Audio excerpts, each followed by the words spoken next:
de la mañana con 41 minutos. Tengo en mis manos, y para los que están con streaming, aquí lo muestro. Ahí se ve mejor.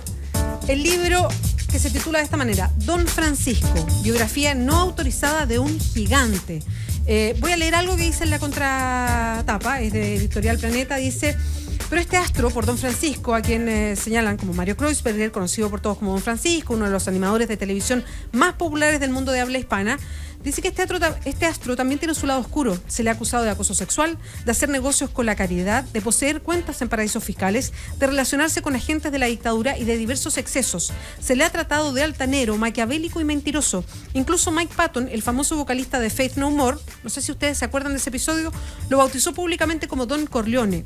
Si bien mucho de lo que se dice de Don Francisco es falso, hay bastante verdad, y eso es lo que la periodista Laura Landaeta intenta desentrañar en esta investigación que recoge este libro, Don Francisco, biografía no autorizada de un gigante, de la periodista Laura Landaeta. Ella estudió periodismo en la Universidad Arcis, ha trabajado en muchos programas de televisión y escritos en Revista ¿Qué pasa?, en diarios también. Y es su segundo libro de biografías, ¿eh? El primero fue de Cecilia Boloco, Reina de Corazones, biografía no autorizada de Cecilia Boloco. Laura Landaeta está en la línea telefónica con nosotros. Laura, ¿cómo estás? Muchas gracias por atendernos. Hola, ¿cómo estás, Beatriz? Bueno, bien, ya empecé a leer el libro, voy en la mitad más o menos. Así que ¿Sí? ¿Qué te parece? es muy fácil de leer, es muy amigable para leer, así que rápido lo disfruté harto, fíjate. Llegó a mis manos hace poquito, pero empecé a leerlo y hay varias cosas que tú cuentas que están súper interesantes, pero lo primero es que voy a ser súper poco original por lo que tú misma cuentas en la presentación, y te voy a preguntar, ¿no te da susto escribir de este personaje como es Don Francisco? Bueno, imagínate, estoy en México. Eso contesta tu pregunta. No, sí, claro. O sea, obviamente me da susto, pero no sé, yo creo que cuando uno elige hacer como un periodismo de ese tipo, finalmente también elige asumir las consecuencias de hacerlo. Cuando escribía de Tucapel Jiménez, una vez llegué a tener una pistola en la cabeza. O sea, es parte del periodismo de investigación. Pasar por situaciones complejas. Don Francisco es un personaje que genera sensaciones encontradas en las personas. O sea, mientras muchos me decían cosas muy buenas de él, también había mucha gente que me decía, qué susto, cuídate. Entonces, sí, me pasaron cosas raras, tuve ahí como unas llamadas, unas amenazas. No ha sido un periodo grato, la verdad, pero por otro lado también tiene que ver con la vocación, ¿no? Yo elegí hacer este tipo de cosas. Laura, ¿te fue muy complejo tratar de averiguar ciertas verdades? Porque tú planteas algo que es bien interesante. A mí me pasa también, yo he escuchado miles de cosas de Don Francisco. Me ha tocado entrevistarlo creo que una sola vez. Yo tengo cero cercanía, nada con Don Francisco, pero se nota esa impronta que tiene. O sea, uno cuando lo ve, uno se da cuenta, tiene toda esta carga encima de un hiperpersonaje televisivo, pero un hombre muy influyente y con mucho poder. Eso uno lo tiene claro. Y también he escuchado muchas cosas que le han pasado, que no sabes si son ciertas o no. Tú haces una pega aquí, tú agarras todos esos temas y dices, yo los voy a investigar. Y haces una declaración al principio diciendo, hay muchas de las cosas que se dicen de él que son falsas y otras que no, que son ciertas. ¿Cuánto te costó ir desmadejando esto? Bueno, la verdad que fue bastante complejo. Empecé... yo las biografías que yo escribo en realidad no son biografías cronológicas. Uh-huh. Tienen más que ver como con situaciones públicas. Entonces, obviamente lo primero que hice hace ya un par de años, cuando empecé a trabajar este libro, fue hacer una lista de situaciones en las que se suponía que él había estado involucrado. Encontré cosas insólitas de todo tipo, y después empecé como a desentrañar una por una hasta darme cuenta que, bueno, más de la mitad eran verdaderas, pero había otras que no, y en el camino además me encontré con otras que yo no conocía y que yo no había escuchado y que aparecieron en medio del reporteo. Fue súper difícil, o sea, yo pasé un proceso de, que te digo, por lo menos unos 5 o 6 años, acercándome, conociendo a gran parte de estas fuentes, sobre todo las que tienen que ver con el ámbito televisivo y más teletón del personaje. Y claro, ganarse las confianzas fue un trabajo larguísimo y era súper necesario, y me exigí no incluir ningún tipo de declaración que no estuviera previamente sustentada o por una grabación o por un poder firmado de compromiso. A todos les mostré el libro antes, o sea, hice todo el proceso que había que hacer para no tener problemas, pero fue muy difícil. La gente le tiene mucho miedo, sobre todo la gente que trabaja o que trabajó con él. Como que la imagen de él es muy poderosa, y dentro de todo lo que yo escribo en el libro hay un capítulo dedicado justamente a todos los que fueron quedando en el camino por enfrentarse a don Francisco. Entonces tampoco es tan loco entender por qué todavía hay gente que le tiene tanto miedo. Todavía, perdón, y esto ya puede ser una conclusión tuya después de hacer el libro y en la situación. Tú partes además haciendo el relato de el fin de Sábado Gigante, que así se llama en el extranjero, Sábados Gigantes era en Chile, de cuando termina el programa, y por ahí partes. Todavía don Francisco, y que en Chile lo reconocemos inmediatamente porque sigue liderando la Teletón, es la figura de la Teletón descansa como en sus hombros, ¿sigue teniendo ese mismo poder? ¿En Estados Unidos? ¿O en Chile? En Chile sí, o sea, yo soy periodista, trabajo en medios de comunicación, tengo amigos y conocidos en medios de comunicación. Me llamó la atención que mi libro, a diferencia del anterior, no saliera en ninguna parte, en ningún medio formal, digamos, tradicional, que serían los canales de televisión y los diarios de cobertura nacional. Entonces, obviamente, empecé a llamar a las personas. Hay lugares donde yo trabajé por años, donde tengo equipos de trabajo enteros que siguen ahí. Entonces me empecé a encontrar con la misma piedra de tope: no podemos hablar, tenemos restricciones con tu libro. Entonces eso demuestra que todavía sigue siendo una persona muy poderosa en Chile. En el extranjero yo creo que mucho menos, siendo que la Teletón es muy importante en Estados Unidos, México, en Panamá, en varios otros países. Es un evento de una vez al año. Él nunca tuvo la trascendencia que esperaba tener en México, por ejemplo. Si bien era conocido, no tenía redes de poder muy grandes, las logró con la Teletón, no con Sábado Gigante.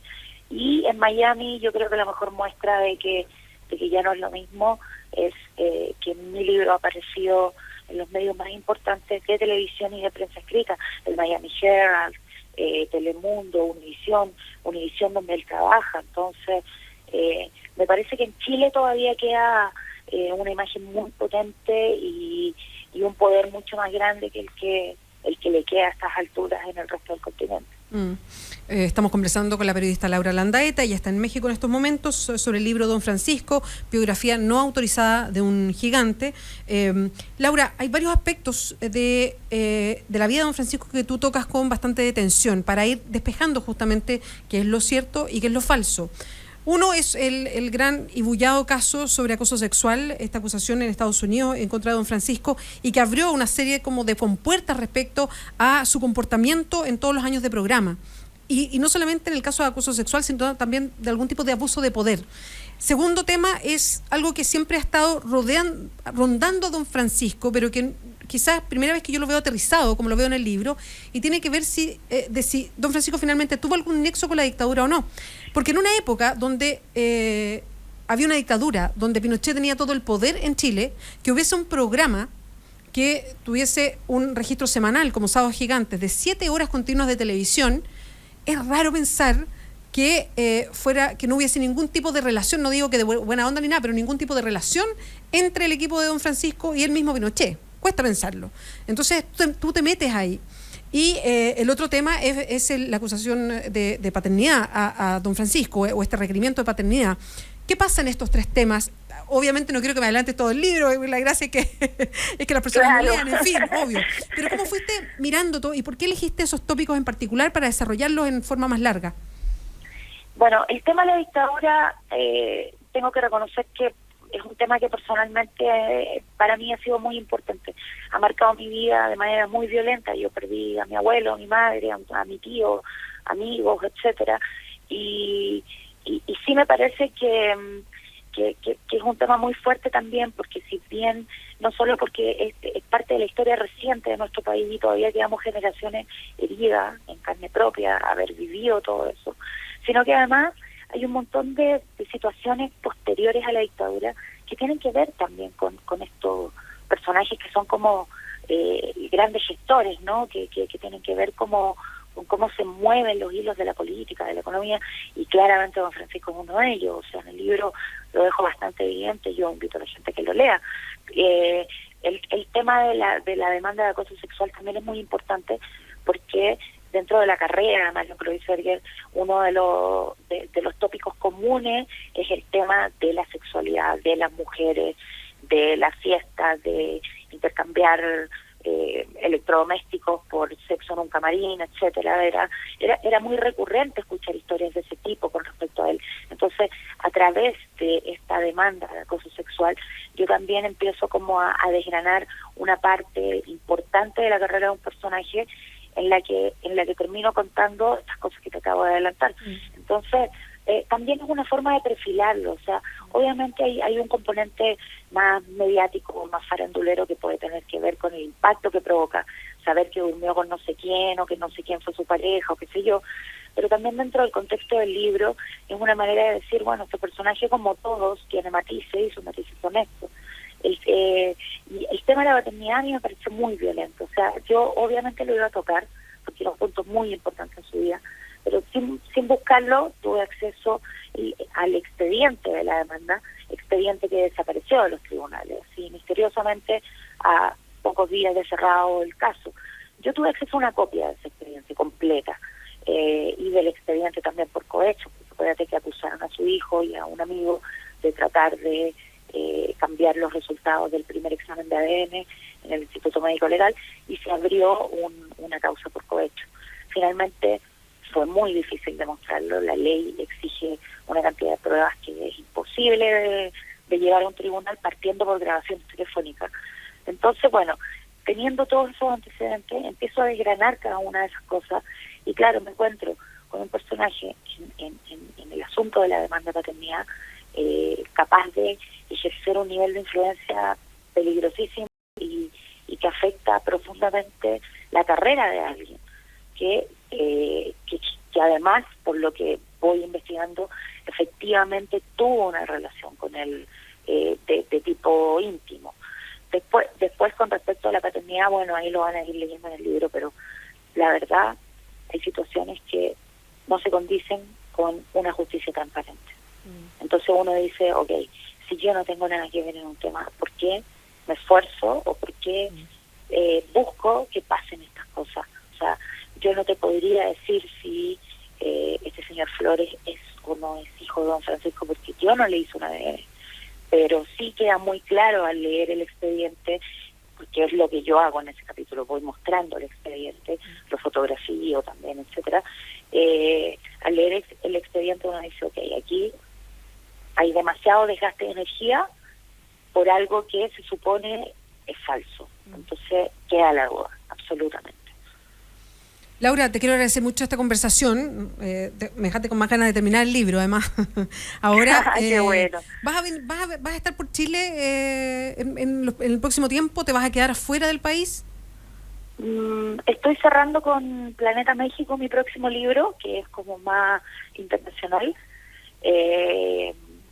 Más internacional porque también tiene que ver con texto de biografía, pero... ¿Y puedes adelantar algo más o no? Personajes muy poderosos de toda América. Son varias cortas, que van bajo un contexto, digamos. Y estoy empezando a trabajar sobre Michelle Bachelet hace mucho tiempo también. Entonces, tengo que volver a Chile. Tengo esos dos proyectos para el 2017 bastante adelantados, y gran parte de ello ocurre en Chile. Así que yo creo que a fines de marzo voy a estar en Chile de nuevo. Ya, pues si estás por acá, pégate una vuelta y conversamos aquí en el estudio. Hoy me encantaría, porque además admiro tu trabajo, de verdad que sí. Ya, Laura, eres una gran periodista. Muchas gracias por esta comunicación, que te vaya muy bien, ¿eh? Que estés muy bien. Igual, un abrazo. Chao.